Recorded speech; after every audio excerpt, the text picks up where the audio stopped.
지금 이제 TSMC가 주문을 못 받을 정도로 호황이기 때문에 그리고 이제 기업체 입장에서 보면 TSMC에 한쪽만 발주를 주는 것이 리스크가 크기 때문에 삼성전자에게 나눠서 발주를 줘야 된다는 당위론. 저는 그 부분에 대해서 상당히 경계해야 된다라는 거죠.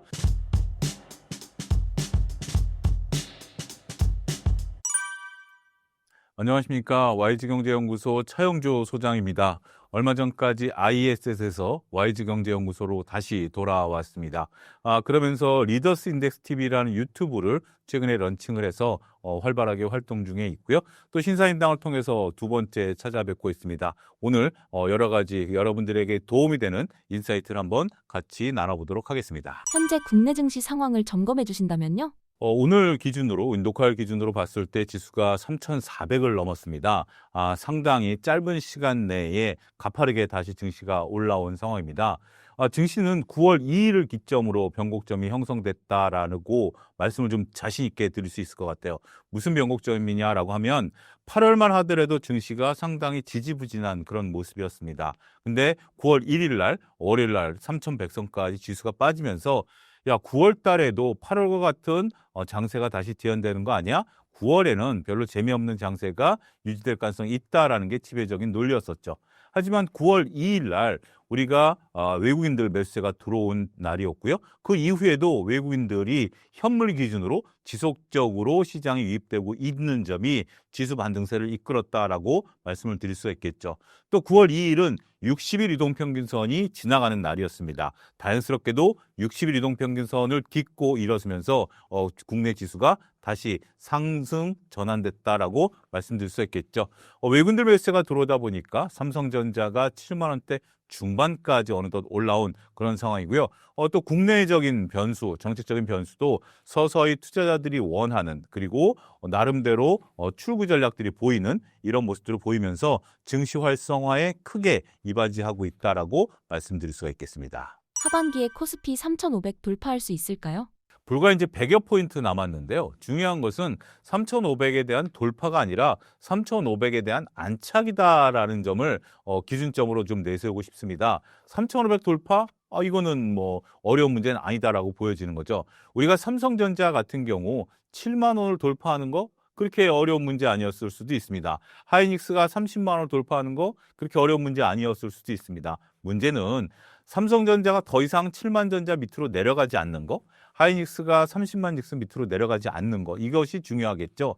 우리가 이제 지수 같은 경우도 2,800선 정도를 하방으로 지지한 이후에 3,000을 돌파하고 나면서 3,300 부분까지 400까지 올라온 거 아니겠습니까?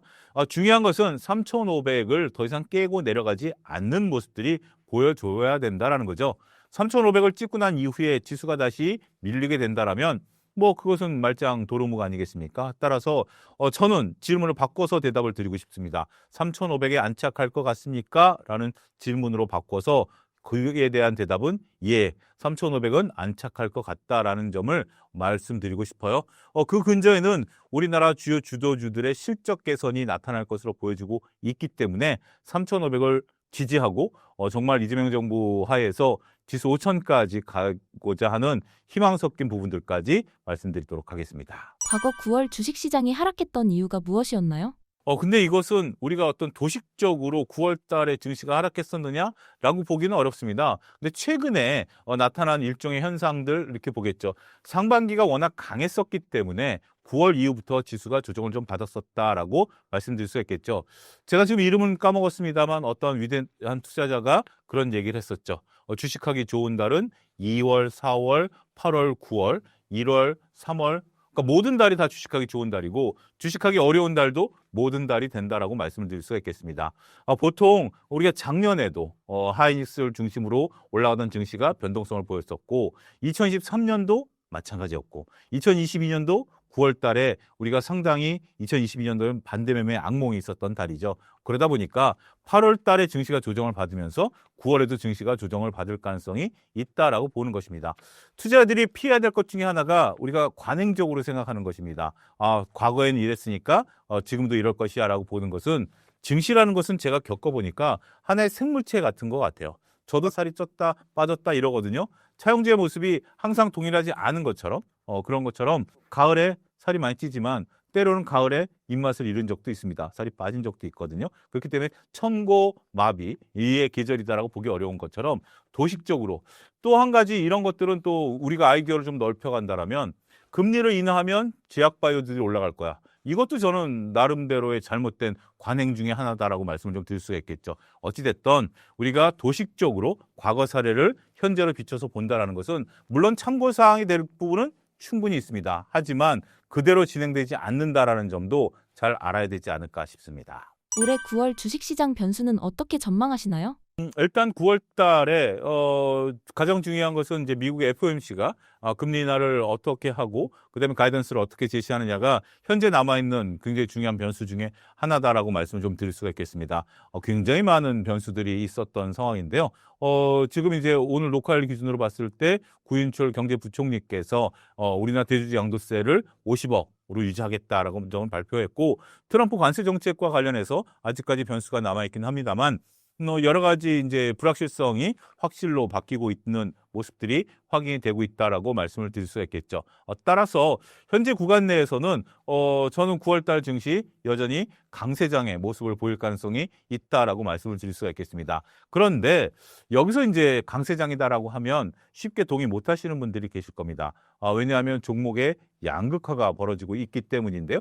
삼성전자를 필두로 해서 조선방산, 원전은 이제 좀 탈락한 것 같죠. 전선, 전력기기 이런 쪽들만 좀 올라가고 있는 상황이고 소외주들을 전혀 못 올라가고 있죠. 또 소위 정책주라고 불리우는 금융주들, 그다음에 지주사들 이런 것들만 올라가고 있는 상황인데 이러한 모습들은 계속해서 뚜렷하게 나타날 가능성이 있습니다. 몇 가지 상황들을 개별적으로 갖고 있는데요. 일단 뭐 삼성전자 같은 경우 외국인들의 매수세, 조방전 같은 경우는 수주장과 실적, 그리고 우리가 이제 정책 모멘텀에 따른 지주사에 대한 모습들 이런 것들이 나타날 것이기 때문에 소외된 현상 속에서 강세장. 그렇기 때문에 개인 투자자분들이 매매하기 상당히 어려울 것 같아요. 가는 애들만 가는 거고 신고가를 계속 갱신해 가는 애들만 가는 거기 때문에 소외주들을 내가 갖고 있으면서 이것이 오르겠지라고 기다린다라면 상당히 어려운 모습들이 나타날 가능성이 있고요. 또 하나 현대차 같은 경우 관세 정책에 대한 불확실성이 다시 불거지면서 3, 4% 오늘 녹화일 기준으로 빠져버렸거든요. 그런 모습들을 보게 된다라면 정책 모멘텀에 따라서 희비가 엇갈리는 종목들도 갑작스럽게 나타날 가능성에 대한 대비도 해야 되기 때문에 참 장은 좋을 것 같아요. 지수는 올라갈 것 같아요. 근데 내 계좌는 지수와 따로 놀 가능성도 배제할 수 없기 때문에 쉽지 않은 그런 9월 한 달이 될 가능성이 있겠다라고 좀 말씀을 드릴 수가 있겠고 9월이 지나면 10월은 뭐가 기다리고 있죠? 바로 추석 연휴죠. 그렇기 때문에 9월 지금 이제 중순인데요. 중순에 돈을 못 벌다라면 하순에는 약간 돈을 빼는 것도 적극적으로 참여하지 않는 것도 하나의 방법이 되겠다. 이렇게 말씀드릴 수가 있겠습니다. 이번 한미 정상회담으로 인한 기대 효과가 있을까요? 한미 정상회담 이후에 지금 이제 다시 불확실성이 저는 불거졌다라고 봐요. 그러니까 우리가 트럼프 관세 정책을 15%로 확정했다라는 것은 긍정적이긴 하겠습니다만 지금 이제 또 트럼프 대통령의 입장, 그다음에 이제 우리 또 안타깝게 근로자분들이 보름 전에 10여 전에 있었던 사건 때문에 우리가 미국과 과연 협업을 계속 해나가야 되느냐라는 반대론도 만만치 않은 거 아니겠습니까?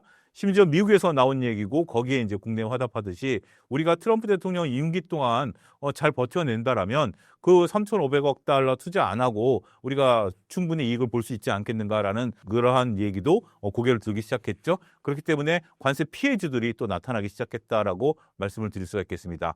트럼프 관세 정책은 아직도 우리가 변수다라고 말씀드릴 수가 있겠습니다. 무엇 하나 뚜렷하게 확정된 것은 없고요. 미국 내에서도 반발적인 여론들이 나타나고 있고 우리도 다양한 얘기들이 좀 나오고 있죠. 우리나라도 만만치 않은 것 같습니다. 무제한 통화 수업을 하자라는 부분들 미국이 쉽게 받아들일 수 없는 부분들인데 우리 입장에서는 굉장히 중요한 카드를 하나 내밀었다라고 볼 수 있거든요.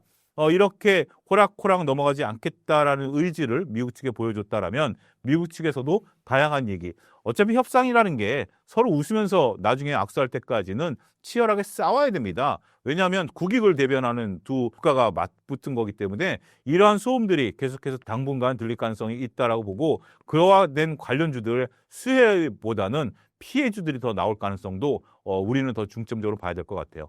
투자자들이 항상 생각하는 것이 수혜주 찾기에 골몰해 있는데 수혜주는 시장에서 쉽게 찾을 수가 있어요. 하지만 피해주를 피해야 된다라는 생각을 잘 못하십니다. 그게 더 저는 중요하다라고 생각을 합니다. 시장에 있어서 피해주를 통해서 내 계좌가 빠지지 않는 거, 이것만 해도 계좌가 녹아내리지 않는다라면 다음에 어떠한 방식으로든지 그거를 만회할 수 있는 거 아니겠습니까? 지금 당장 돈을 못 번다라고 해서 그 수혜주를 놓쳤다라고 해서 안타까워할 필요는 저는 없다라고 봐요.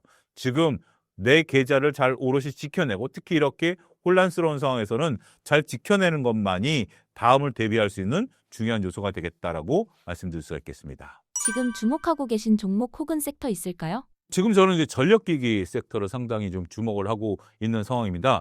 효성중공업이라든지 HD현대일렉 같은 경우 지금 우리가 막대한 수주 잔고를 바탕으로 해서 주가에 대한 52주 신고가를 갱신해 나가고 있죠.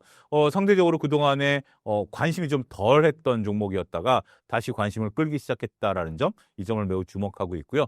그다음에 정부정책과 관련해서 우리가 원전이 탈락하면서 신재생 에너지 관련주들이 다시 퍼포먼스를 보이고 있지 않습니까? 이런 부분들도 여전히 긍정적이다라고 볼 수 있겠죠. 하이닉스가 33만 원대까지 올라와서 어느 정도 목표한 수치까지 올라왔습니다만 충분히 아직도 상승 여력은 남아있다라는 측면에 있어서 보면 반도체 섹터도 긍정적으로 볼 수 있겠다라고 말씀을 좀 드릴 수가 있겠습니다. 따라서 이러한 섹터들, 이러한 종목들에 대해서는 지속적인 관심이 필요하지 않을까 싶습니다. 발간하신 책 재무제표 핵심 투자 수업은 어떤 분들이 읽으면 좋을까요? 바로 이 책인데요. 재무제표 핵심 투자 수업. 과거 재무제표 투자의 힘을 개정판입니다. 우리가 이제 상법 개정까지 집어넣어서 개정판을 발간을 했는데요. 재무제표라고 하면 상당히 어렵게 느껴지시는 분들이 많으실 겁니다. 하지만 정복하고 싶은 생각을 드시는 분들도 많을 거예요. 제가 브로커 생활 25년을 했고 주식시장에 들어온 지 30년이 넘었는데요. 실전에서 재무제표를 어떻게 매매 활용해야 되느냐에 대한 고민이 많았고요. 그러한 부분들을 책으로 써냈습니다. 따라서 단순한 이론서도 아니고요. 그리고 우리가 재무제표를 글로 이제 우리가 만들어야 되는 그런 현업에 종사하는 사람들도 아니기 때문에 실전적으로 투자에 어떻게 해야 되느냐. 예를 들면 적자에서 흑자로 돌아섰을 때 어떻게 투자를 해야 되느냐, 주가 퍼포먼스가 어떻게 좋으냐, 그 다음에 이제 CEO들의 얘기가 어떻게 재무제표에 녹아 들어갈 수 있느냐, 그리고 재무제표가 무거운 지표와 가벼운 지표가 있다. 처음 듣는 얘기이실 겁니다. 제가 생각해낸 아이디어인데요. 예를 들어서 내가 가치 투자자다라고 한다면 ROE라든지 PBR 같은 부분들을 많이 사용하시면 되고요. 내가 단기 투자자다라면 PR 같은 지표를 사용하시면 됩니다. 그런 것들을 구분해 놨기 때문에, 그리고 다양한 실제 사례들, 과거의 사례들과 뉴스를 통해서 그런 뉴스들이 어떻게 재무제표에 반영이 됐고 주가가 어떻게 움직였는지에 대한 부분들을 적어놨으니까요.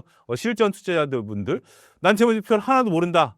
더 좋습니다. 그런 분들부터 시작하실 수 있게 책을 썼다라고 말씀드릴 수가 있겠습니다. 최근 삼성전자 주가 흐름과 이유를 어떻게 보시나요? 삼성전자 주가를 볼 때 보는 관점이 너무 다양한 것 같아요. 그래서 삼성전자 주가가 어떻게 올라가느냐라고 보면 저는 의외의 대답을 좀 드리겠습니다. 삼성전자는 수급 논리로 올라간다라고 말씀을 좀 드리고 싶어요. 삼성전자가 여러 가지 이제 재료들 다양하게 여러분들이 하시는 말씀이 있으실 겁니다. 특히 삼성전자를 보는 이제 시각에 따라서 극명하게 바뀌는데요. 예를 들어서 8, 9만 전자의 삼성전자를 갖고 계신 분들은 삼성전자 당연히 그 수준까지 올라가야 된다라고 말씀하실 수가 있겠죠. 삼성전자를 부정적으로 보시는 분들도 상당히 많아지셨습니다. 삼성전자가 이제 말은 많았습니다만 소위 천하의 삼성전자가 HBM 콜테스트 통과를 아직 못하고 있는 부분들도 있고, 뭐 조직 문제, 그다음에 이재용 회장의 어떤 인사 문제, 이런 것들을 비판하시면서 우리나라 삼성전자의 경쟁력이 과연 있겠느냐라고 보시는 분들도 있죠. 또 한 가지 삼성전자에 대해서 희망을 갖고 계시는 분들은 하반기 때 실적이 나아질 것이야. 그리고 언젠가는 삼성전자가 HBM 콜테스트를 통과할 것이야. 그게 아니다 하더라도 다양한 큰 기업들과의 협업 문제, 이런 것들이 거론이 되고 있으니까 삼성전자가 실적이 좋아질 것이야 라고 보는 시각 등등 정말 여러 가지 시각들이 혼재해 있는 것 같아요. 자, 이렇게 혼재되어 있는 종목으로 우리가 예를 들자면 테슬라를 예를 들 수 있겠죠. 테슬라를 매우 긍정적으로 보시는 분도 있고, 테슬라를 좀 부정적으로 보시는 분들도 있고, 테슬라를 자동차 회사로만 국한해서 봐야 된다라고 보시는 분이 있는가 하면 우리가 이제 로봇이라든지 인공위성과 관련된 부분들까지 포함해서 봐야 된다라고 하는 부분들이 있습니다. 자, 삼성전자 얘기를 하면서 뜬금없이 테슬라 얘기를 드렸는데요. 저는 이제 이러한 기업들 같은 경우는 차트를 보고 플레이를 하는 것이 투자자들에게 도움이 된다. 현실적인 조언을 좀 드리고 싶어요. 그렇다고 해서 제가 차티스트도 아니고 저는 펀드멘탈에 기반한 차트를 보는데 제가 왜 차트를 얘기를 하냐면 이런 거예요. 소위 차티스트 분들이 하는 얘기는 차트에는 모든 것들이 녹아 들어가 있다라는 부분들을 얘기하시죠. 그리고 역사는 반복된다라는 건데 그 전에 차트에는 모든 것들이 녹아 들어가 있기 때문에 재무제표를 서로 내가 모른다 하더라도 차트의 움직임만 보면 이 주식이 좋은 주식인지 나쁜 주식인지 알 수 있다라는 거죠. 자, 삼성전자에 대해서 차용주만 알고 여러분들이 모르는 특별한 것이 있을까요? 그런 거가 있을 가능성이 있을까요? 테슬라에 대해서 지금 전 세계 투자자들이 테슬라를 보고 있는데 테슬라와 관련된 정말 핵심 내부적인 재료 말고 우리 투자자들이 알 만한 내용들 그것이 감춰진 것이 있을까요? 그럴 가능성 거의 없다라고 봐야죠. 그러면 그 모든 내용들, 그러니까 테슬라에 대해서 자동차냐, 로봇이냐, 자율주행이냐, 인공위성이냐 다 차트에 녹아 들어가 있는 거죠. 삼성전자가 여러 가지 지금 얘기가 나오고 있는 것도 차트에 녹아 들어가 있는 거죠. 그런데 테슬라와 삼성전자가 다른 점은 어디에 있느냐? 삼성전자는 한국에 있어서 한국물과 관련이 있다는 거죠. 한국물이란 것은 여러분들 중국 주식 사면 뭘 사겠습니까? 미국 주식 사면 뭘 사겠습니까? 난 잘 몰라. 미국 주식이 뭐가 있는지, 한국 주식이 뭐가 있는, 중국 주식이 뭐가 있는지, 일본 주식이 뭐가 있는지 모르겠다라면 지수를 사겠죠. 첫 번째. 그다음에 두 번째는 가장 큰 기업, 대표 기업을 사려고 마음을 먹겠죠. 그렇기 때문에 삼성전자는 그러한 역할을 한다라는 거예요. 우리가 톰 존슨 이런 미국 애들이 은행에 가서 나는 코리아 한국 지수를 사고 싶고 한국을 사고 싶어 그러면 당연히 한국 지수를 사겠고 지수의 비중이 가장 높은 삼성전자를 펀드는 매수할 수밖에 없다라는 거죠. 그렇기 때문에 외국인 매수가 들어오면 삼성전자가 움직이는 겁니다. 그러한 현상들이 지금 현재 삼성전자에서 목도되고 있죠. 지금 삼성전자가 7만 1,000원으로 기억하고 있는데요. 그때 테슬라와의 협업 문제, 애플과의 협업 문제가 나왔을 때 오히려 주가 못 올랐어요. 7만 원이 살짝 깨지는 모습들이 보이면서 그다음에 삼성전자에 대한 몇 가지 안 좋은 소식이 나오니까 확 삼성전자가 빠졌었던 모습들이 있었죠. 하지만 반면에 삼성전자가 외국인들 매수세가 9월 2일부터 들어오면서 다시 반등세를 시현했다라고 볼 수 있겠죠. 그러면 삼성전자가 실적으로 오른 걸까요? 외국인들 매수세로 오른 걸까요? 그 지금 나타난 현상을 놓고 보면 결국 외국인들 매수세에서 올랐다라는 결론에 도달할 수밖에 없는 거 아니겠습니까? 그런 부분들을 놓고 보면 삼성전자의 주가 움직임은 당분간은 외국인들의 매수에 달려 있다. 그런데 외국인들은 환율을 지금 따지지 않고 움직이고 있기 때문에 그걸 좀 봐야 된다. 물론 그 상황에서 어떤 펀드멘털적인 상황 이런 것들이 붙는다라면 더 그 속도가 그러니까 상승 속도가 가팔라지거나 아니면 상승이 멈추거나 할 수 있는 요소는 되겠죠. 하지만 지금 상황에 있어서 펀드멘탈에 기반해서 삼성전자의 어떤 이슈라든지 삼성전자의 재무제표가 개선되는 것 같고 올라가는 모습으로 보이고 있지는 않다. 우리가 동학개미 운동 때 삼성전자가 8만 원, 9만 원 갈 때만 하더라도 일부 훌륭한 인플루언서 분들이라든지 유튜버 분들께서 삼성전자는 평생 얼마 가야 된다? 이런 당위론을 얘기하시면 삼성전자가 올라갔지. 그러면서 그런 얘기를 하셨던 것 같아요. 제 짧은 기억으로 보면 삼성전자는 망하지 않는다. 삼성전자는 우리가 영원히 우리나라의 대표 기업이다라는 논리였죠. 근데 지금 삼성전자 위기설도 나오고 있는 거 아니겠습니까? 그런 것들이 반영된 주가가 지금 현재 7만 전자라고 봐야 되겠죠. 그렇기 때문에 우리가 이제 누구든지 아는 종목, 이거는 삼성전자와 테슬라뿐만이 아니라 누구든지 아는 종목에 대해서 투자할 때는 새로운 어떤 뉴스에 대해서 움직이는 것들을 기대하기보다는 차트를 놓고 보고 차트가 어느 정도 수급을 만들어갈 때 그럴 때 편승할 때 투자자분들의 수익이 좋아질 수 있는 부분들이 생긴다. 저는 이렇게 말씀드리고 싶습니다. 증권가에서 삼성전자 3분기 실적에 대해 기대감을 갖는 이유가 무엇인가요? 이거는 이제 삼성전자의 이제 레거시 반도체에 대한 부분들인데요. 우리가 이제 반도체 사이클과 관련된 부분들입니다. 반도체 사이클 같은 경우 보통 레거시 반도체는 3분기가 성수기입니다. 3분기부터 4분기까지 넘어가면서 성수기를 맞이하기 때문에 3분기 때 실적이 좋아질 것이다라고 보는 거죠. 그리고 이제 삼성전자의 이제 폴더블 핸드폰이 나오고 이런 것들이 이제 매출로 잡히는 부분들, 이런 부분들까지 감안하게 된다라면 1, 2분기에 부진을 딛고 3분기 때 영업 실적이 좋아질 것이다라는 것을 기존에 있었던 삼성전자가 갖고 있는 사이클 내에서 본 거다라고 말씀을 좀 드릴 수가 있겠습니다. 이 사이클을 무시하고 가는 게 SK하이닉스죠. SK하이닉스는 매 분기마다 실적이 좋아지고 있는 HBM 같은 경우 계절적인 요소가 없는 거 아니겠습니까? 그러한 흐름들을 타고 있는데 그것이 지금 어떻게 보면 삼성전자의 현 주소다라고 말씀을 좀 드릴 수가 있겠습니다. 아직까지 플러스 알파인 HBM에 대한 퀄테스트 통과가 없는 상황에서 삼성전자는 기존의 메모리 사이클에 따라서 이익이 움직이고 있는 전형적인 모습을 보이고 있다라는 측면에 있어서는 삼성전자가 갖고 있는 어떻게 보면 한계라고 그럴까요? 그런 모습들이 현재로서는 확인이 되고 있는 그러한 상황이다라고 말씀을 좀 드릴 수 있겠죠. 그렇게 된다면 내년 상반기는 어떻게 되죠? 다시 실적이 주춤할 가능성도 배제할 수 없겠죠. 왜냐하면 1분기가 가장 비수익이기 때문에.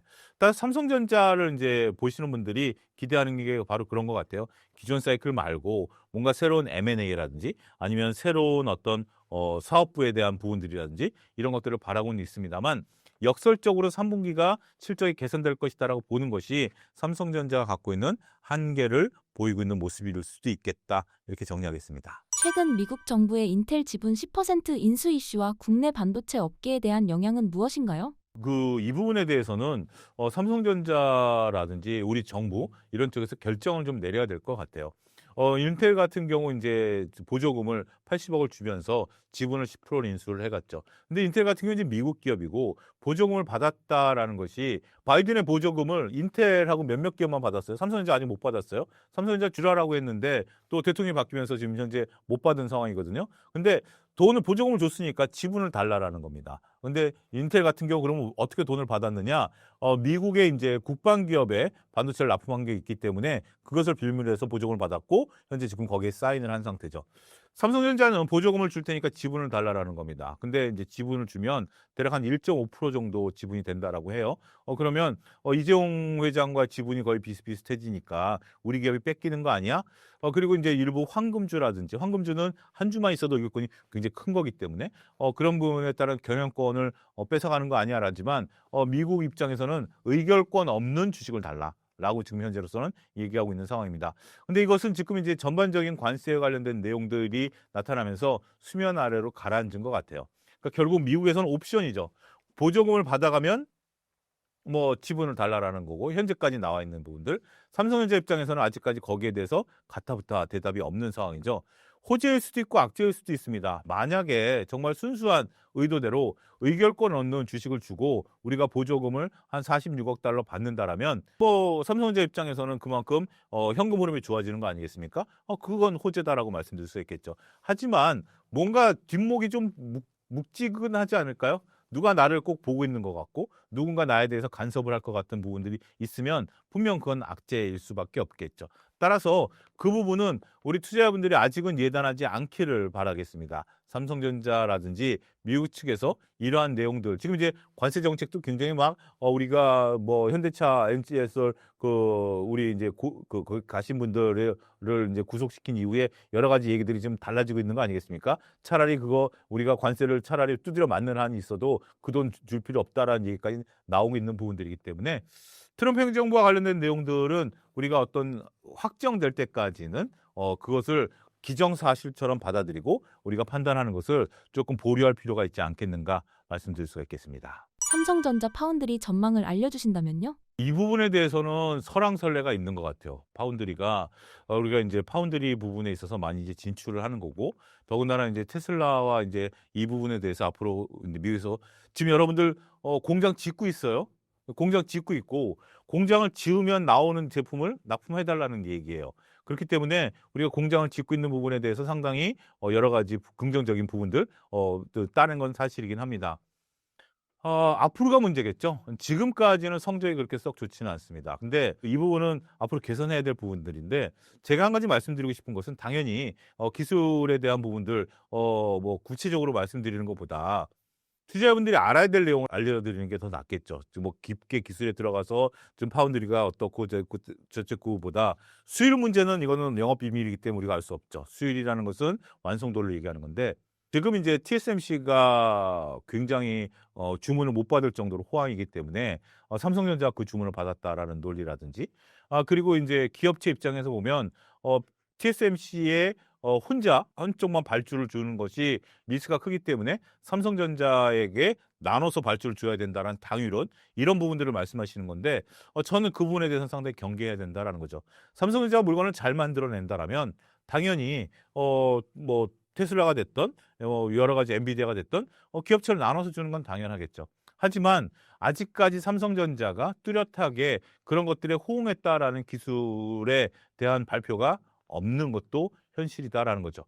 그러니까 투자를 할 때 삼성전자가 정말 훌륭한 기술을 완성해내서 그를 통해서 정정당당하게 엔비디아와 경쟁해서 제품을 납품한다? 이건 좋은 거예요. 근데 논리가 이상하게 A라는 기업이 하청을 줄 때 B라는 기업만 주면 리스크가 있으니까 C도 기술이 조금 안 돼도 웬만하면 통과시켜 줄 거야라고 지금 보고 있는 논리가 상당히 지배적이에요. 이 C가 바로 삼성전자 아니겠습니까? 저는 이 논리는 단연코 거부합니다. 아무리 A가 B한테 독점적으로 우리가 끌려간다 하더라도 기술 개발이 안 되는 C를 억지로 끌고 가지는 않아요. 물론 노력은 하죠.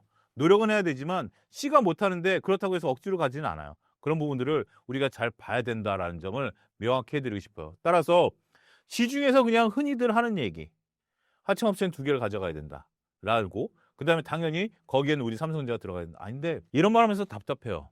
천하의 삼성전자가 떳떳하게 퀄테스트 통과를 못하고 이렇게 정말 어거지로 퀄테스트를 통과해야 되는 당위성에 대한 논리로 인정을 받는다는 게 너무 안타까워요. 그만큼 삼성전자가 빨리 제자리를 찾아서 정말 정정당당하게 글로벌 유수의 기업들과 어깨를 나란히 하는 날이 오기를 기대한다. 그때까지 저는 삼성전자에 대한 시각은 조금 중립적으로 보겠다. 이렇게 정리하겠습니다. 삼성전자 엔비디아 퀄테스트는 언제쯤 통과할 수 있을까요? 모르죠. 굉장히 어려울 겁니다. 시간이 갈수록 굉장히 어려울 겁니다. 왜냐하면 반도체라는 것이 진행 속도가 있는 거 아니겠습니까? 자, 진행 방향이 있는데 계속해서 지금 기본적인 반도체부터 통과를 못하고 있어요. 그런데 지금 하이닉스는 HBM4를 현재 지금 양산 단계에 들어갔다라는 얘기까지 나오고 있죠. 근데 3, 12단 정도에서 지금 멈춰 있는 상태죠. 그것도 지금 되네 안 되네 명확치가 않죠. 통과했으면 좋겠습니다. 언제 될 건지는 아무도 모르죠. 1년이 지났습니다. 아직까지 뭐 H20 반도체 정도 저사양에 납품한다는 얘기가 들리고 있습니다만 계속해서 한쪽은 뛰어가고 있는데 한쪽에서는 쫓아가라도 가야 되는데 쫓아가지도 못하는 부분들을 놓고 보면 삼성전자가 퀄테스트를 통과라는 얘기들이 나오면 스스로 해야 되는 거 아닌가요? 왜 많은 투자자분들이 삼성전자에 대해서 이 얘기를 하면 많은 분들이 반론을 제기하시겠습니다만 삼성전자가 퀄테스트 통과할 때까지 우린 냉정히 지켜봐야 되는 거예요. 근데 왜 삼성전자가 꼭 퀄테스트를 통과해야만 되는 것처럼 얘기를 하죠? 물론 우리나라 대표적인 기업이고 지수를 끌어올리기 위해서는 삼성전자 올라가야 되는 건 맞아요. 그 논리 외에 삼성전자이니까 삼성전자라서라는 시각은 이거 좀 너무 공격적인 얘기일까요? 조금 고민해 보실 필요가 있지 않을까 싶습니다. 향후 삼성전자와 관련해 기대해 볼 만한 이벤트가 있다면 무엇인가요? 남성분들이 여성분들 만날 때 이런 비유를 드리고 싶어요. 가장 이제 그런 게 여성분들은 머리 자를 때 1cm 자르고 오면 굉장히 크게 잘랐다라고 생각을 하죠. 그러면서 아내분이나 애인분들이 그러죠. 나 뭐 변한 거 없어? 똑같은데?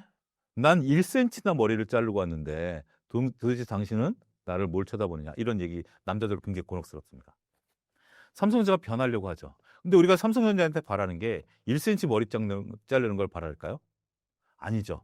장발이 단발이 되거나 그럴 정도로 머리 자르는 걸 바라고 있습니다. 그러니까 제 비유는 그런 거죠. 삼성전자가 웬만큼 변해가지고는 투자자분들이 마음을 돌리기에 부족하다라는 겁니다.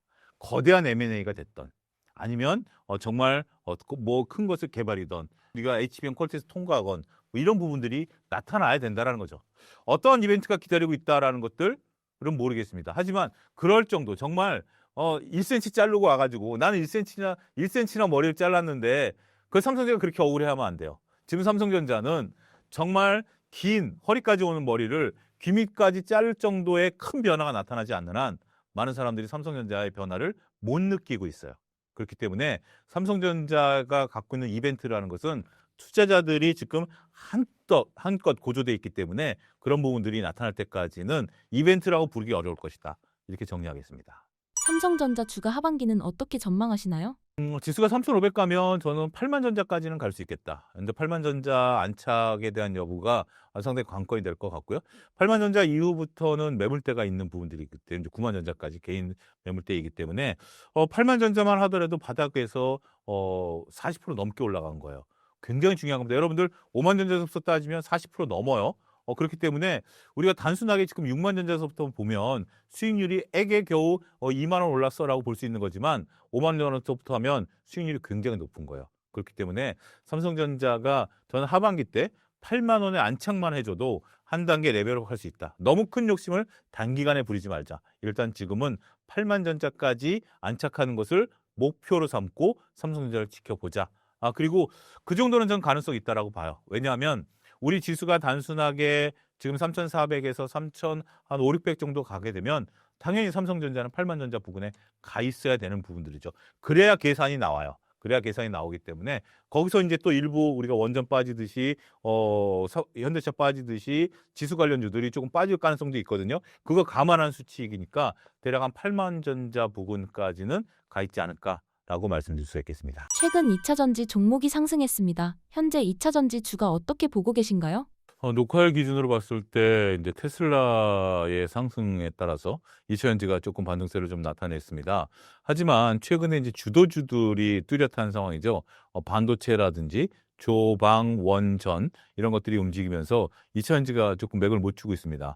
오히려 8월 초만 하더라도 7월 말 8월 초만 하더라도 이차전지가 바닥에서 좀 올라오는 모습들 차트상 확인이 됐기 때문에 상당히 많은 투자자분들이 좀 기대를 좀 가졌고 저도 그때 당시만 하더라도 이차전지가 기술적으로 차트상으로 반등세를 보일 가능성이 있다라고 생각을 좀 했었습니다. 하지만 상당히 좀 약해요. 그러니까 보통 바닥에 차트가 좀 들어줄 때는 그러한 차트 모양이 나오면 강하게 올라와야 되는 것들이죠. 네카오 같은 경우도 그랬죠. 올해 바닥에서 차트가 들어줬을 때 네카오가 특별한 뉴스가 나오기 전에 들어주면서 굉장히 강한 퍼포먼스를 보였거든요. 그 다음에 이제 뉴스에 따라서 뉴스 플로우에 따라서 이렇게 움직이는 모습을 보여줬는데 초반 모습은 거의 비슷했습니다. 네카오 바닥에서 들어줄 때랑 이차전지가 바닥에서 들어줄 때랑 모습이 거의 흡사했어요. 그런데 연속성이 상당히 좀 부족했다라고 말씀을 좀 드릴 수가 있겠습니다. 네카오와 이차전지의 공통점이다라고 보면 물론 이제 네카오 같은 경우는 물렸던 시점이 좀 더 길죠. 이차전지는 물렸던 시점이 그렇게 길지 않다 보니까 아직 매물이 좀 쌓여 있는 것들도 있습니다. 자, 우리가 처음에 이제 이차전지가 올라갈 때랑 지금 상황이 좀 다릅니다. 어떤 게 다르냐면 업황에 대한 기대감 뭐 이런 거보다 처음에 올라갈 때는 가지 않던 길을 가다 보니까 소위 매물대가 없었어요. 그래서 조금만 매수세가 나와도 그것을 차익을 실현하려는 일부 매도세를 잡아먹으면서 주가가 탄력성 있게 올라갔거든요. 근데 지금은 여러분들 중에 상당수는 제 주위에 있는 분들도 그렇고 원금만 오면 팔겠다라는 분들이 상당히 많습니다. 그러니까 그게 매물대거든요. 지금 그렇게 조금만 올라가면 거기서 팔고 나오려는 분들이 많은 거죠. 원금이 안 되고 손절매라 하더라도. 그렇기 때문에 1차 상승 때는 가볍게 올라가지만 2차 상승 때는 이 매물을 다 잡아먹고 올라가야 되거든요. 그러면 1차 상승 때보다 더 강력한 재료가 나와줘야 돼요. 그래서 어려운 거예요. 근데 지금 2차 전지 모습을 보면 딱히 뭐 우리가 어떤 업황의 개선의 기대감이라든지 이런 부분들이 나오지 않고 있고 결정적인 것은 LNF의 BW 발행에 있었다라고 말씀드릴 수 있겠습니다. 참으로 확 끼얹어 버렸죠. 물론 이제 2차 전지 업종들이 영업이익이 안 나니까 유상증자를 해야 된다라는 부분들은 뭐 어느 정도 예견했었던 부분들입니다.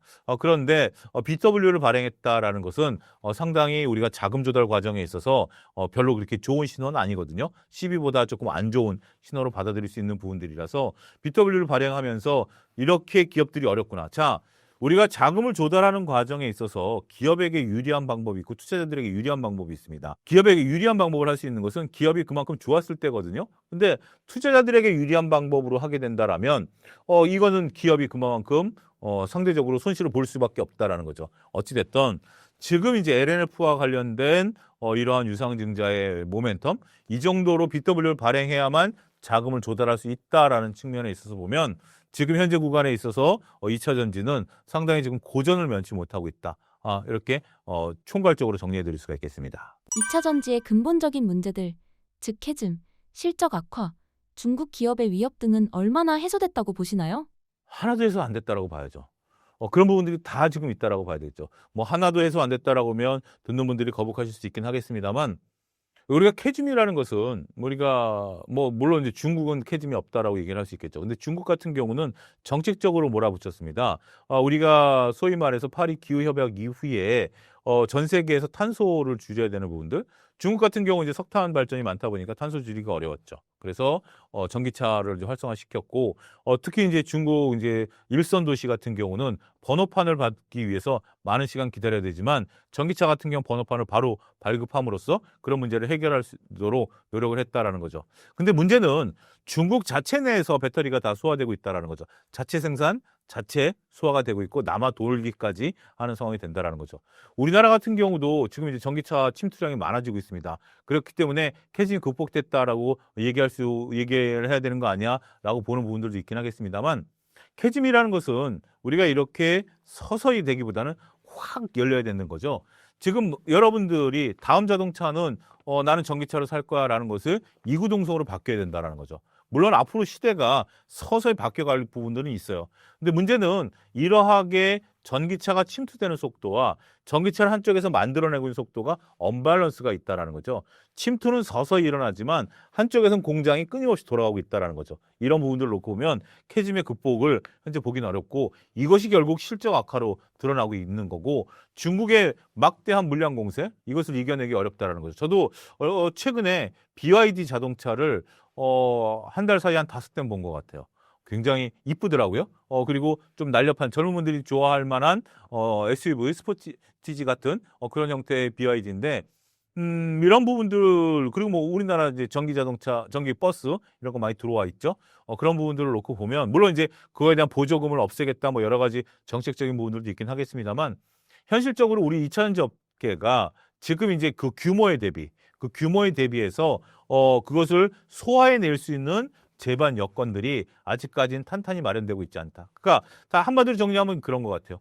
캐즘을 극복했느냐, 우리가 이제 실적이느냐 이런 부분들이 어떠한 이론적인 것보다 지금 현재 기업이 생산해내고 있는 것을 우리 소비자들이 다 소화해낼 수 있느냐라는 부분들을 봐야 된다라는 거죠.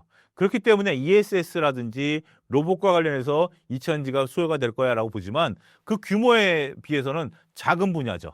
그렇기 때문에 많은 기업들이 유상증자를 해야 되고 증자를 해야 되고 그런 부분들이 있고 이익이 줄어들고 있는 부분들이 여실히 나타나고 있기 때문에 본격적으로 주가 상승이 나타날 때까지는 보조금 없이 순수하게 영업이익을 토대로 해서 현재 지금 기업의 재무적인 부분들이 개선이 돼야만 된다. 이렇게 정리하겠습니다. 지금의 상황에서 2차 전지 투자 전략을 소개해 주신다면요?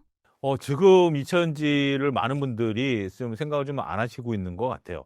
그러니까 올 초만 하더라도 2차전지, 그러니까 조방원을 못 쫓아갔을 때, 조방원전을 못 쫓아갔을 때 우리가 대안으로서 2차전지를 좀 봐야 된다라는 시각들이 일부 있었던 것들도 있어요. 그리고 뭐 일부 인플루언서 분들은 캐즘을 극복했다라는 얘기들이 있는데 지금 상황을 놓고 보면 2차전지는 좀 소외 섹터인 것 같아요. 케인즈가 얘기한 것처럼 주식 투자는 미인 대회인데 나는 아무리 2차전지가 미인이고 앞으로 미인이 될 거라고 보지만 많은 사람들이 미인으로 안 보면 결국 인기 투표에서 지는 거 아니겠습니까? 지금 2차전지 업종들이 딱 그런 형태인 것 같아요.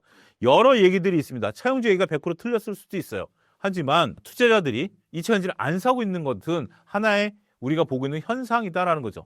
2차전지를 안 사고 오히려 지금 7만 원 넘어선 삼성전자라든지 30만 원 넘어선 하이닉스를 사고 있다라는 거죠. 그런 부분들을 놓고 보면 상당히 2차 전지가 앞으로 올라갈 때까지는 개선의 여지가 상당히 좀 많이 있다. 그러면 2차 전지를 지금 이제 모아놨다가 우리가 좀 보면 되지 않느냐라는 건데 그 부분에 대해서는 투자에 있어서 개인 투자자들이 자금도 하나의 어떤 뭐 중요한 요소이지만 시간적인 요소도 상당히 중요한 자원이거든요.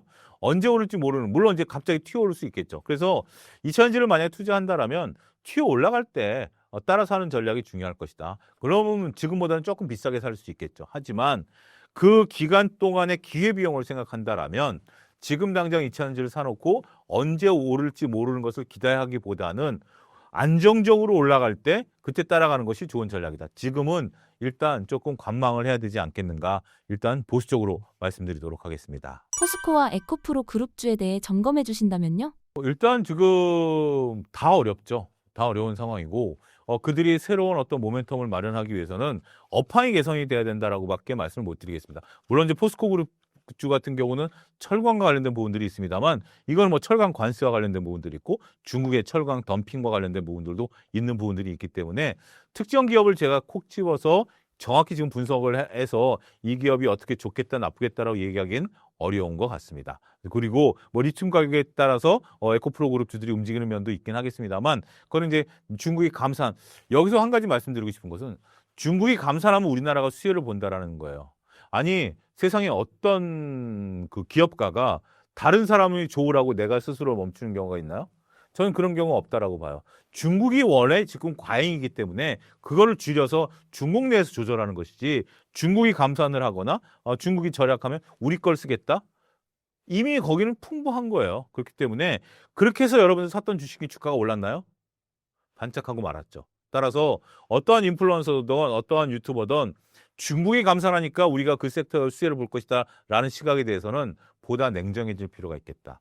중국이 어려워서 감산하는 거지 너무 많아서 감산을 하는 것이지 우리를 도와주려고 감산한다라는 것은 잘못된 시각이다라는 점도 말씀드리겠습니다. 2차 전지 관련주 중 눈여겨볼 종목은 무엇인가요? 그나마 저는 2차전지 쪽에서 눈여겨볼 수 있는 것은 폐배터리 관련주들이다라고 말씀을 좀 드릴 수 있겠습니다. 아니 2차전지가 활성화가 안 됐는데 폐배터리라는 것은 나중 문제 아니야? 라고 생각하실 수 있겠죠.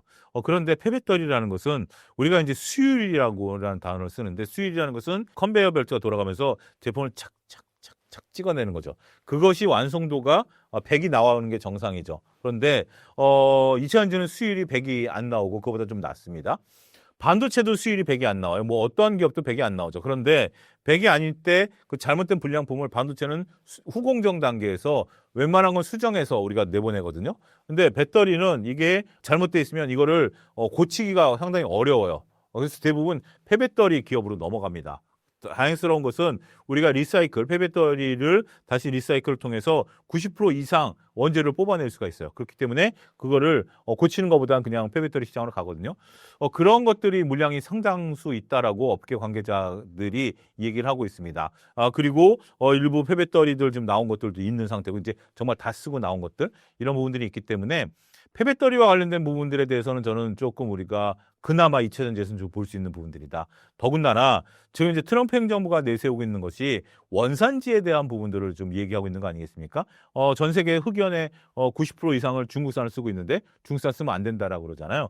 근데 리사이클을 통해서 나온 흑연은 그게 중국산인가요? 코리아산인가요? 그런 부분들에 대해서는 지금 트럼프 대통령도 미국 정부도 조금 위야무야 넘어가려는 분위기가 있죠. 그렇기 때문에 폐배터리 산업이 저는 활성화될 가능성도 배제할 수 없다. 그러니까 직접적으로 우리가 2차전지 업계에 있는 기업들이 실적이 개선돼야 되는 부분들 그것이 개선되면 당연히 폐배터리도 개선되긴 하겠습니다만 그게 개선이 안 된다 하더라도 현재로서 매출과 영업이익이 안정적으로 나오고 있고 이 폐배터리 리사이클을 통해서 자원 재활용을 할 것으로 보여지고 있고 향후 미국과의 관계에 있어서도 더군다나 많은 부분들이 개선이 될 가능성이 있다라고 보는 거죠.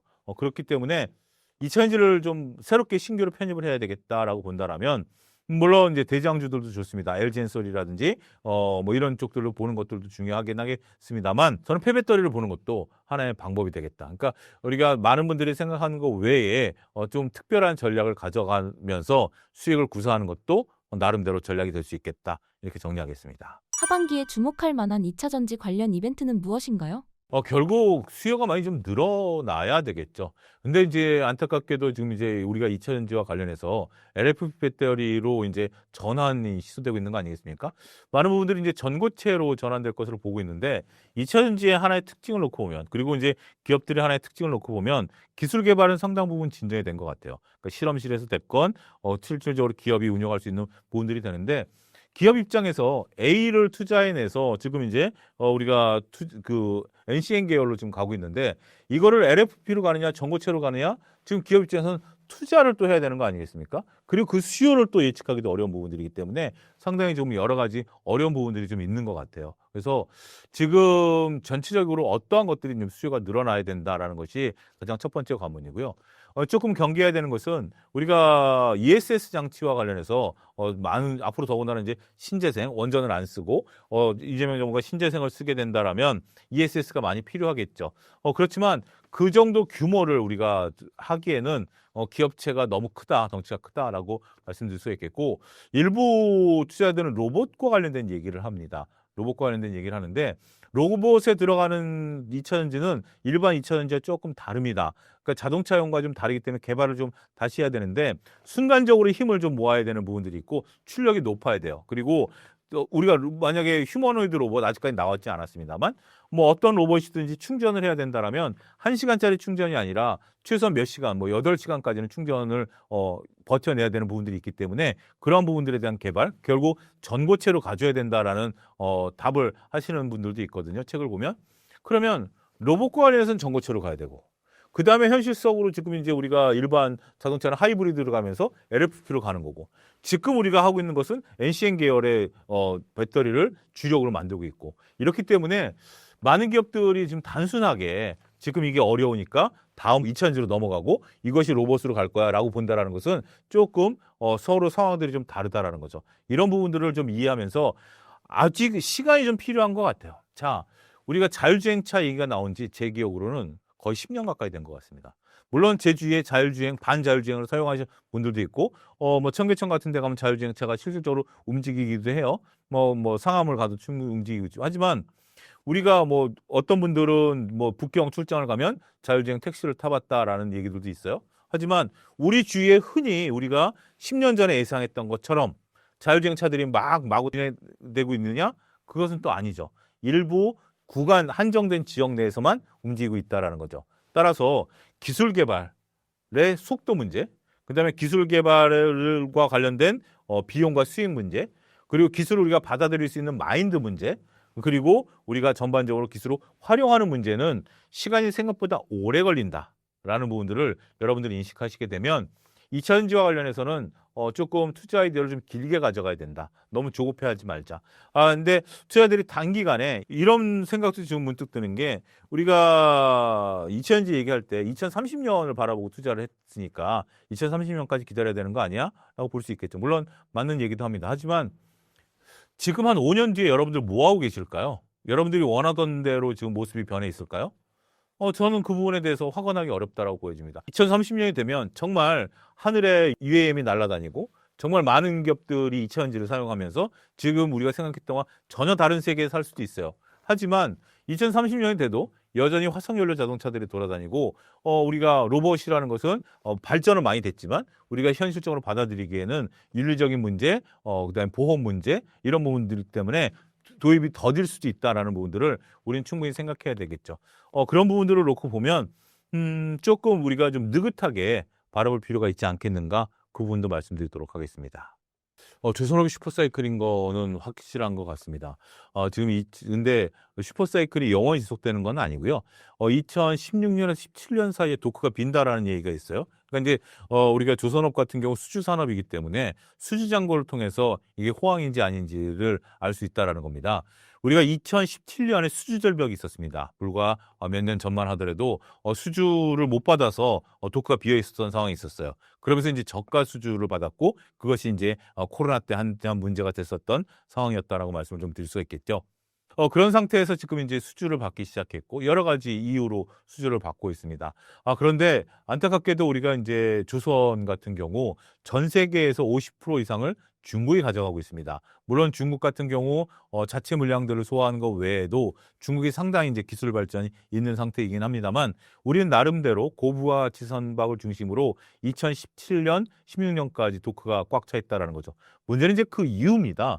거기를 걱정하시는 분들이 있어요. 그래서 주가가 상당히 답보 상태에 있다가 여기에 이제 마스가 프로젝트가 이제 붙으면서 우리가 이제 미국 입장에서 보면 일본한테 주자니 비싸고 중국한테 줄 수 있는 건 아니지 않습니까? 그러니까 이제 우리한테 주겠다라고 우리도 이제 기회를 좀 노리고 있고 이 마스가 프로젝트라는 단어를 우리나라에서 만들었다라는 거 아십니까? 김동관 부회장이 한화에 이 부분을 이제 미국에 제안을 했고 미국에서 그것을 받아들여서 마스가 프로젝트가 열렸다라는 거죠. 그렇기 때문에 우리가 이제 2017년에 도크가 비게 되면 미국의 우리가 존스법이라든지 몇 가지 법을 이제 개정해 놓고 미국 외에서 상선이라든지 군함까지는 좀 너무 앞서가는 것 같아요. 상선이라든지 이런 것들을 만들 수 있는 계기를 마련하게 된다라면 충분히 우리의 이 호황 사이클은 이어질 가능성이 있다. 중요한 것은 이 호황 사이클이 미국 거를 수주받지 않는다라면 조금 멈출 가능성도 배제할 수는 없어요. 그래서 우리가 현재 조선업이 좋은 건 사실이지만 이 마스가 프로젝트에 따른 플러스 알파가 과연 우리한테 얼마만큼 과실을 넘겨줄 수 있느냐, 이 부분을 쳐다보는 것이 매우 중요한 포인트 중에 하나가 될 것이다. 이렇게 말씀드릴 수 있겠습니다. 상반기와 달리 하반기 조선업은 어떤 흐름을 보일까요? 투자자 입장에서 기회일까요? 쉬어가야 할 시점일까요? 저는 여전히 기회를 주고 있다라고 말씀을 좀 드릴 수가 있겠습니다. 몇 가지 포인트를 말씀을 드리는데요. 우리가 이제 하반기 때 어떠한 섹터가 올라갈 수 있겠는가라는 부분들이에요. 그 부분에 대해서 6월 달로 기억을 하는데 모 증권사에서 리포트가 하나 나온 게 있습니다. 그러니까 우리가 이제 7월까지를 1차 상승기로 보고 7월 달, 8월 달을 이제 휴식기로 보고 9월 2일부터 2차 상승기로 본다라면 1차 상승 때 조방 원전이 움직였다는 것에 대해서는 많은 분들이 인정을 하실 겁니다. 여기에 그러면 하반기에는 과연 무엇이 갈 것인가? 상반기 때 그런 질문을 상당히 많이 받았거든요. 하반기 때 무엇이 갈 것입니까? 지난번에 제가 신사임당 나왔을 때도 똑같은 질문을 좀 받았는데 그 리포트를 보면 과거에 1차 상승 이후에 2차 상승 때 업종이 바뀌었느냐? 그러니까 주도주들이 바뀌었느냐? 이거를 이제 본 거예요. 그랬더니 90% 이상이 1차 상승 때 올라갔었던 주식이 2차 상승 때도 가더라는 겁니다. 그렇기 때문에 2차 상승 때는 조방 원전이 다시 갈 것 같습니다. 라고 대답을 해드렸거든요. 그런 부분들이 지금 현재 목도되고 있죠. 우리가 이제 단지 원전은 이제 이슈가 있으니까 빠졌다라고 치더라도 조방 전선이 지금 다시 가고 있죠. 그렇기 때문에 그러한 이유만으로도 조선주들이 다시 올라갈 수 있다. 그런데 조선주 같은 경우 일부 좀 차익 매물들도 좀 나왔던 거 아니에요? 라고 얘기를 할 수 있겠죠. 그런 부분들은 우리가 7, 8월 달에 글로벌 펀드 리밸런싱이 저는 있었다라고 보여집니다. 조선주뿐만이 아니라 우리가 ODM이라든지 게임주라든지 몇몇 종목들의 급등락들이 좀 있었죠. 그런 것들의 특징을 놓고 보면 좀 많이 올랐었던 특징들이 있었던 종목들이기 때문에 그런 부분들을 놓고 보면 우리가 많이 올랐던 것들은 특정 펀드에서 팔고 다시 다른 펀드에서 사는 이런 모습들을 보이면서 손바뀜이 일어났기 때문에 긍정적으로 볼 수 있겠다. 단지 이제 한화 같은 경우, 하나오션 같은 경우 마스카 프로젝트의 중요한 핵심 과제임에는 틀림없습니다. 우리가 필리조선소에 대해서 여러 가지 이제 수주 모멘텀도 있고 여러 가지 모멘텀이 있을 것으로 보여지지만 현재 지금 우리가 좀 안타까운 사고가 있었고 그것이 아직 수습되고 있는 단계이기 때문에 그것이 어떻게 수습되느냐에 따라서 하나오션의 주가의 변동성은 좀 있을 것 같아요. 하지만 HD 현대 같은 경우는 우리가 그 자기네 계열사 간의 합병을 통해서 마스카 프로젝트에 참여하겠다라는 거 아니겠습니까? 그런 부분들을 놓고 보면 조선주들은 계속해서 모멘텀들이 나올 것 같아요. 방산주는 방산주 나름대로 우리가 이제 트럼프의 어떤 모멘텀에 따라서 또 충분히 움직일 가능성이 있고, 그다음에 전선 같은 경우는 우리가 이제 전력 부족에 따른 그런 부분들로 또 이슈가 있을 텐데 조선도 마찬가지로 하반기에도 그러한 어떤 그러니까 단순하게 보면 1차 상승 때 종목이 2차 상승 때 간다.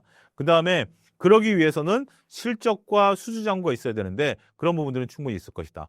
자, 우리 증시를 이끌 종목들을 놓고 보면 우리가 몇몇 섹터들을 보면 하반기 때 이끌 수 있는 것들은 우리 경제 성장률하고도 연관성이 있다라고 봐야 될 것 같아요. 우리 상반기의 경제 성장률이 0.6%였고요. 하반기까지 연말까지 목표가 0.9면 하반기에는 1% 넘게 성장을 해야 된다라는 거죠. 그렇게 보면 특히 수출 모멘텀은 지금 이제 수출주들이 움직이고 있으니까 물론 내수를 움직이는 부분들은 좀 미약하고요.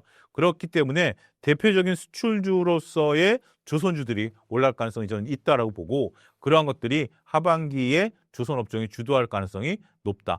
여기에 이제 조선주들이 움직이다 보니까 이제 강관이라든지 아니면 이제 뭐 여러 가지 이제 기자재단에 있는 것들도 같이 올라가는데 기자재단은 또 뭐 알래스카 프로젝트라든지 이런 것들에 대한 자꾸 내러티브, 그러니까 말을 만들어내는 부분들에 대해서의 모멘텀도 있는 거 아니겠습니까? 많은 분들이 관심을 갖고 말을 만들어내면 그와 관련된 종목들에 대한 관심이 뜨거워지기 시작한다라는 거죠. 그렇기 때문에 조선주들에 대한 관심은 저는 필요한 부분들이 있다. 이렇게 정리하겠습니다. 하반기에는 조선주를 어떤 방식으로 투자하는 것이 좋을까요? 하반기는 이제 조정시마다 매수 관점으로 접근을 하셔야 된다라는 거죠. 많이 올라가면 팔고, 그러니까 약간의 이제 이 롤링 작업들이 좀 필요한 부분들이고, 그렇지 않고 갑자기 딱 치고 올라가면 추세에 따른 추종 매매도 필요하다라고 봐요. 하반기 매매하기가 상당히 좀 저는 어려울 것이다라고 보는 것이 많은 종목들이 밸류가 높다라는 인식, 주가가 높다라는 인식들을 하고 계세요. 그런데 여전히 그러한 주식들이 어느 순간 돌이켜보면 주가가 올라 있습니다. 대표적으로 껄껄껄 주식이 돼 있다라는 거죠. 이게 상당히 좀 중요한 인사이트입니다. 이렇게 껄껄껄 주식이라는 것은 그때 샀었어야 되는데 라는 것들 아니겠습니까? 그런데 지금 그러면 오늘이라도 사. 그러면 떨어지면 어떡해? 라고 대답을 하시겠죠. 상당히 그래서 어렵습니다. 그리고 또 일주일 지나면 그때라도 살 걸. 이렇게 되는 거죠. 따라서 지금 이것은 조선주에만 국한되는 것이 아니라 이러한 지금 이제 반도체가 됐던 조선주가 됐던 방산주가 됐던 것은 추세 추종 전략을 저는 펼쳐야 된다라고 말씀을 좀 드리고 싶습니다. 추세 추종 전략이라는 것은 달리는 말에 올라타는 전략인데요.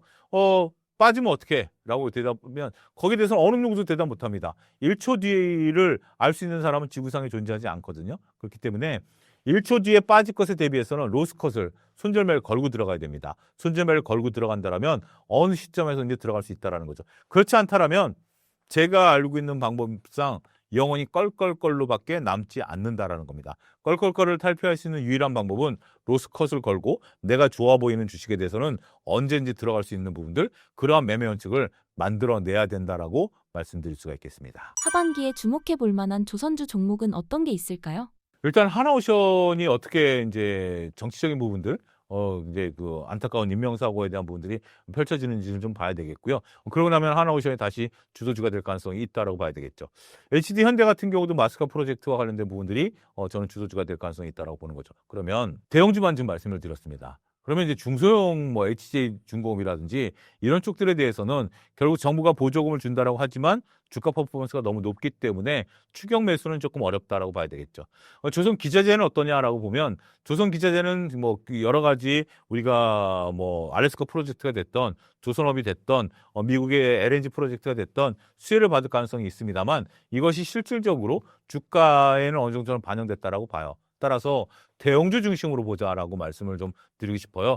결국 대형주 중심으로 해야 이 변동성을 내가 이겨낼 수 있지 중소형주 단에 있어서 변동성을 현재로서는 이겨내기는 상당히 어려울 수도 있겠다라는 생각이 들거든요. 따라서 지금은 중소형주 단의 매매보다는 물론 그것이 이익이 더 클 수 있죠. 하지만 손실도 클 수 있다라는 측면에 있어서 보면 오히려 중소형주 단보다는 대형주 단으로 모아가는 전략을 펼치자 이렇게 정리하겠습니다. 외국인 투자자들의 조선주에 대한 동향과 인식은 어떤가요? 외국인들 입장에서는 다 긍정적으로 좀 보고 있는 것 같아요. 수급들이 이제 꾸준히 좀 들어오고 있는 부분들이 있고요. 다시 외국인들이 사면서 우리가 현대라든지 이런 것들이 올라간 거 아니겠습니까? 조방 전에 대해서 외국인들의 시각은 여전히 유효하다라고 말씀드릴 수가 있겠고, 반도체 유효하다라고 말씀드릴 수가 있겠고, 그 밖의 섹터에 대해서 뭐 플랫폼이라든지, 그다음에 간헐적으로 게임 엔터들이 들어오는 거라든지, 물론 이제 지주사 단이라든지 뭐 금융사들 이런 쪽들이 많이 들어오고는 있습니다만 여전히 긍정적인 부분들은 있는 것 같아요. 특히 이제 그들이 52주 신고가에도 들어온다라는 것은 여전히 현재 지금 더 수익을 내기 위한 퍼포먼스를 보이고 있다라고 봐야 되겠죠. 저평가됐다라고 들어오는 건 아닌 것 같아요. 하지만 이쪽 섹터가 올라갈 만한 이유가 있고 이쪽 섹터가 올라가는 것이 보이기 때문에 여기서 지금 내가 수익을 창출해내야 되겠다라는 생각으로 들어온다라는 심정으로 보면 현재 외국인들은 다소 긍정적으로 볼 수 있겠다 이렇게 정리하겠습니다. ETF로 분산과 개별 종목 집중 중 어떤 게 더 조선주 투자 수익률이 높을까요? 투자자들 성향에 따라 다르겠죠. 뭐 ETF로 분산하는 것은 다소 안정성이 답보되겠습니다만 직접 투자하는 것보다는 수익률이 좀 떨어질 수 있겠죠. 근데 상반기에는 직접 투자가 유리했다라면 하반기에는 ETF가 유리할 수도 있습니다. 어떤 하나오션 같은 개별 이슈라든지 지금 노란복 특법이 통과됐기 때문에 조선업종 같은 경우 상당히 긴장하고 있는 거 아니겠습니까? 언제 어떤 사고가 벌어질 수 모르는 문제이고 더군다나 이제 마스카 프로젝트와 관련해서 어떤 기업이 MRO라든지 어떤 수혜를 받을지도 현재 지금 예측하기 어렵으니까 하반기에는 오히려 ETF로 들어가시는 분들이 덜 심적인 부담이 덜 할 수도 있어요. 하지만 내가 이 종목을 잘 본다라고 하면 직접 투자가 유리하겠죠. 이건 원론적인 얘기죠. 하지만 원론적인 얘기죠. 그런데 지금 상황에서는 우리가 ETF를 들어가는 것도 상당히 좋은 전략이 되겠다. 그리고 거기에서도 수익이 잘 창출될 수 있을 가능성이 높다. 이렇게 정리하겠습니다. 향후 조선주와 관련해 기대해 볼 만한 이벤트가 있다면 무엇일까요? 마스카 프로젝트에서 과연 얼마만큼 수주가 들어오느냐라는 거죠. MRO라는 것은 그렇게 금액이 크지가 않습니다. 한 100억, 200억 정도 수준이다라고 합니다. 그렇기 때문에 이익이 크게 나는 부분들은 아니거든요. 물론 이제 MRO를 통해서 나중에 이제 군함 건조까지 갈 수 있는 부분들이지만 그 또한 또 먼 미래가 되는 거죠. 또 그러기 위해서는 미국의 법이 다양하게 통과돼야 되는 부분들이 있기 때문에 MRO를 통해서 군함을 건조한다라는 부분들은 좀 봐야 되겠죠. 한 가지 그런데 미국이 이제 130척 넘게 상선을 건조할 것을 대거 이제 우리나라에 줄 가능성이 있는 부분들인데 이 부분을 한번 고려해 보셔야 될 것 같아요. 수주라는 것은 그때그때마다 단가가 다릅니다. 그때그때마다 단가가 다르기 때문에 우리가 앞서 저가 수주 얘기를 말씀드렸죠. 2017년, 18년 저가 수주. 그때는 도크가 비어있기 때문에 뭐라도 갖고 와야 월급을 줄 수 있는 거죠. 그래서 이제 싸게 들어왔던 부분들이 있고요. 미국이 과연 배를 우리나라한테 만들려고 그러면서 우리나라 이익을 막대하게 줄까요? 이거 한번 고민해 보셔야 될 것 같아요. 우리 방산주들이 올라갈 때 우리나라 기존의 방산주들이 국내에서 방산을 할 때, 국내만 국간에서 할 때 영업이익률이 한 2% 미만이었어요. 나라를 지키는 거고 나라에서 발주를 준 거기 때문에. 근데 수출하면서 영업이익률이 6에서 8%까지 늘어난 거예요. 다른 나라 지킬 때는 달라진다는 거죠. 반대로 미국이 콕 집어서 한국한테 우리한테 소위 말해서 물량을 주면 과연 우리한테 10% 이상 이익을 남겨줄까요? 저는 이익이 상당히 박할 가능성이 있다고 봅니다. 이익이 상당히 박한, 그러니까 많은 이익을 남겨놓지 못한 상태에서 후판 가격의 급등이라든지 인건비의 급등에 따라서 오히려 국내 조선사들이 일은 하지만 수익이 안 나는 그런, 우리가 이제 저가 수지에 따라서 수준한 거 많았지만 조선주들, 우리가 동학개미운동에 투자하신 분들이 상당히 어려웠던 부분들이 그런 부분들 아니겠습니까? 분명 마스카 프로젝트에 따라서 미국에서 상승 수주가 있지만 실질적으로 기업의 이익이 상당히 타이트하게 갈 가능성도 있어요. 그런 부분들을 면밀히 잘 보셔야 될 것 같아요. 그래서 재무제표를 보셔야 된다는 거죠. 얼마의 수주가 들어왔고 그 수주의 진행 상황, 그런 거에 대한 원가라든지 이런 것들을 면밀히 잘 살펴야만 단순하게 우리가 과거 사례처럼 수주량과 많으니까 주가가 올라갈 거야. 한동안 안 올라갔죠. 그런 것들이 답습될 가능성도 배제할 수 없겠다. 이렇게 정리하겠습니다. 발간하신 책 재무제표 핵심 투자 수업을 집필하시게 된 계기가 무엇인가요? 조금 전에도 말씀드렸던 것처럼 조선업종 같은 경우도 이 책에도 그런 사례가 있어요. 우리가 이제 저가 수주를 했을 때, 그리고 어떤 수주 모멘텀이 있을 때 이런 것들이 올라가느냐라는 그런 거죠. 결국 투자자분들이 재무제표를 좀 어려워하시더라고요. 저도 어려워했습니다. 저는 경제학을 전공하고 대학원에서 경영학을 했습니다만 실질적으로 회계를 정식적으로 배워본 적은 단 한 번도 없어요. 이건 공식적인 거고요.